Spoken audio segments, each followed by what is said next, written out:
Welcome to another episode of the Player of the Season. Welcome to another episode of the Team of the Season with me, Ida. And today we have the La Liga FUT Team of the Season. The squad itself is set up a bit weird on the FUT screen that they brought out for it, because they had Carrasco, Messi, Suarez and Ronaldo all as like striking options. But obviously you can't really have a 4-2-4 that works very well. So I've gone for a 4-2-3-1. I've put Messi in just behind Suarez, and I've got Carrasco on the right. He can play there. And Ronaldo I've got as a left winger. Messi is just behind the striker, and Suarez is the striker. Bruno and Kroos there, and then as you can see the rest of them. But comparison to the Chelsea one I did, this is a squad one, because this is squad of the season, team of the season, but it's an actual squad because it's got all these players too. Now what I'm going to try and do is make sure as many of the best ones play. And you would have thought Suarez, Messi, Neymar and Ronaldo would probably start most of them, but as the first 11 has Carrasco and Bruno in it, I've left it as that.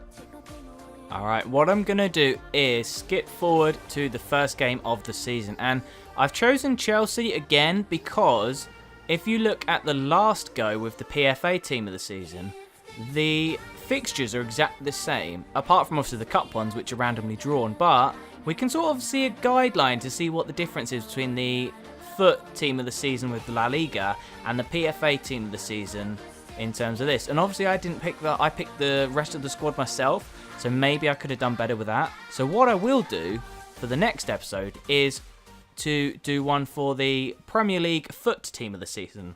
This team is performing amazing already. As you see here, the American Challenge Cup, the pre-season, they beat Atletico Madrid 3-1, they beat Real Madrid 2-1, LA Galaxy 4-1, Philadelphia Union 4-1, and then won 3-1 against Atletico Madrid. What I'm going to do is go 10 games into the season, and we'll see how the team looks straight from there. Some interesting results have come in so far, and Arsenal are again top of the league. I don't know how on FIFA Arsenal are always right up there. They are not up there in real life. They aren't even in the top 4 of this season.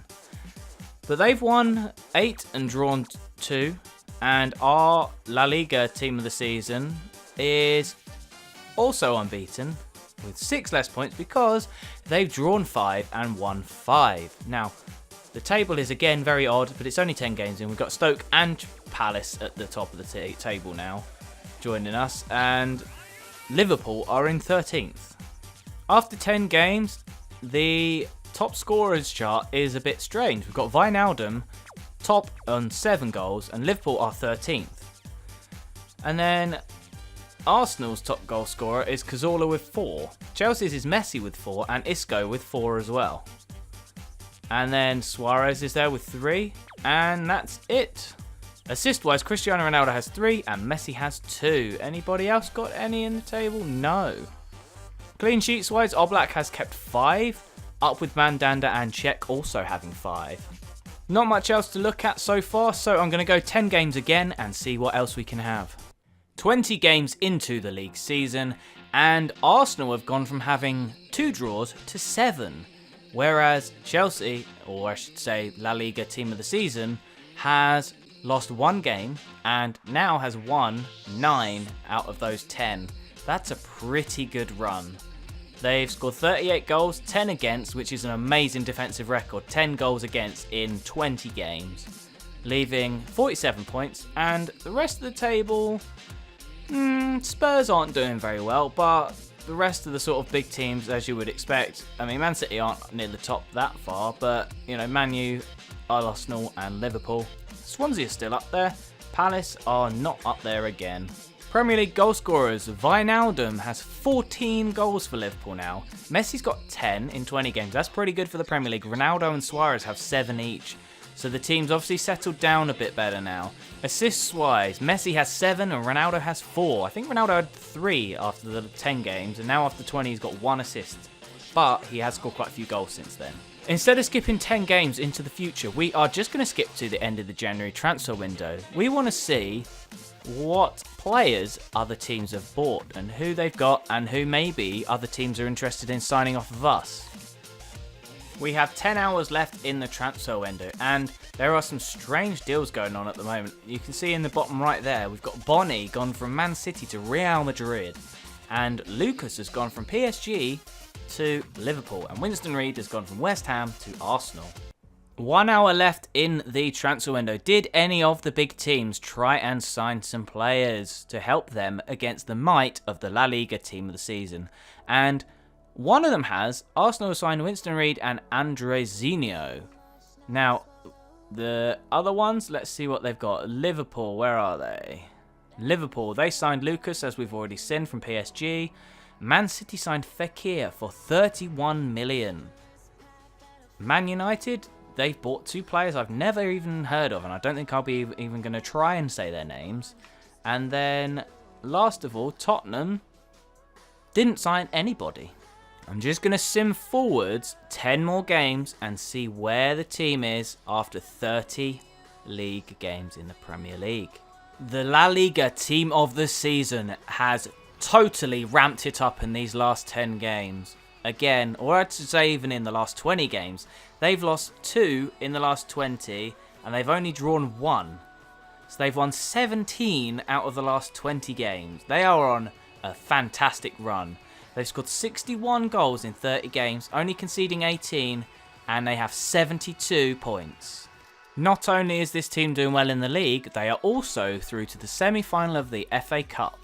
Their road so far to the FA Cup semi-final, they've played pretty well. 3-0 against Notts County, 1-0 in the quarters against Arsenal, and now they play Leicester in the semi-final. I would assume it would be against Man United, because I don't think Middlesbrough will beat Man U. Let's have a look at the top goal scorers, and that is insane. 30 games into the season, Messi has 15, Suarez has 14, and Ronaldo has 11. Between them, they have scored 40 goals. In that time as well, Messi has 10 assists, Ronaldo has 6, still to his name. With only 8 games left of the season, I am going to skip all the way to the last game of the season, and that will be the end of the season. Okay, top goal scorers at the end of the season. Raheem Sterling ramped up at the end of the season to up to 20 goals.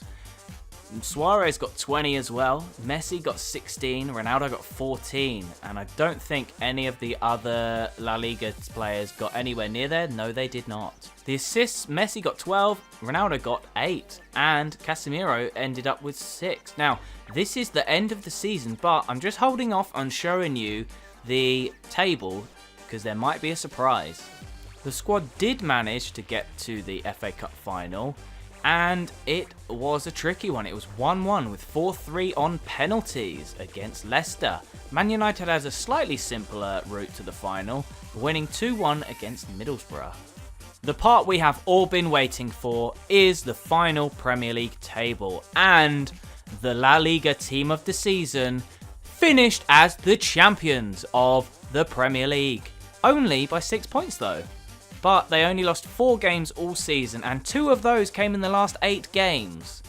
They finished with 26 wins, 8 draws, 4 losses. They had 78 goals for, 26 goals against and 52 goal difference with 86 points. To round off the video, I am going to sim the FA Cup final and see if the La Liga team of the season can win the double. Let's see what they can do. I'm not going to skip it. I'm just going to let it go through all the way. So they start off, Bruno gets injured straight away. Piqué gets a yellow card. First 5 minutes. Ronaldo scores in the 14th minute, gets his old club. I guess he doesn't technically play for Chelsea. And there's Ibrahimovic, 30th minute. Anything else going to happen before half-time? No, and it's into the second half. And there's been a couple of subs. Isco's come off of Bruno. Bailly's gone on for Darmian. And nothing else so far. And Zonzi's come on. Godin's come on. And I think it's going to extra time. It is. Matt has come on. Rooney scores. And this isn't looking good for the La Liga team of the season. And Carvajal scores in the 115th minute. 5-4 on penalties after a 2-2 draw against Man United. And they do win the double. At the end of the season, the La Liga team of the season managed to win 2 trophies. They didn't win the League Cup, the EFL Cup, unfortunately for them, but they won the 2 most important ones. You may be wondering why I didn't pick a team like Arsenal or Leicester or, let's say, Man City. And those 3 teams are in the Champions League, so it would have been interesting to see how they do, the La Liga team of the season does, in the Premier League whilst they're playing in the Champions League. But I wanted to pick a team that was good enough where the players wouldn't want to sort of leave straight away, so that's why I picked Chelsea. Now, the other reason is Chelsea weren't in the Champions League this season, and obviously this episode was to do with how they would do in just the Premier League. So I thought the easiest thing to do is just basically give them, you know, the domestic competitions in England. So that was the result. Obviously, they won 2 trophies. That is a great result for them. And then, obviously, if I did the second season of it, would they win the Champions League? And I may do that video. But if you enjoyed the video, please give it a like. If you really loved it, please consider to subscribe. Thanks for watching, and bye-bye.